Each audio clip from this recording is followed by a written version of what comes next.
Средните училишта во државата се подготвуваат за уписи на учениците во прва година. Доминира гимназиското образование, а стручните училишта покрај постојните нудат и реформирани смерови, но и стипендии за идните средношколци. Во училиштата има повеќе слободни места отколку што има ученици во регионот, но самите училишта паралелките ги формираат со законски утврдениот минимален број на ученици.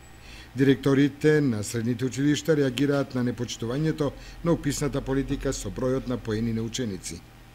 Во Средното општинско училиште Љупчо Сантов во Кочани, според законските прописи, за упис во прва година има 272 слободни места, и тоа во 8 паралелки. Во ово училиште, во гимназиската насока, ќе бидат запишани 136 ученика во 4 паралелки. Во економската насока, предвидениот број на ученици во прва година исто така е 136 ученика распоредени во 4 паралелки.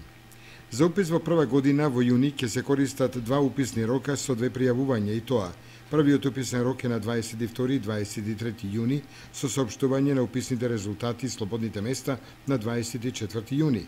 Второто пријавување е на 29 и 30 јуни, а резултатите од уписот ќе бидат познати на 1 јули. Вториот уписен рок во Средното училиште Љупчо Сантов е предвиден за 24 август, со соопштување на уписните резултати на 25 август. Со оглед на се поголемиот интерес на учениците за гимназиско образование, во ова средно училиште очекуваат интересот на осподеленците да биде голем.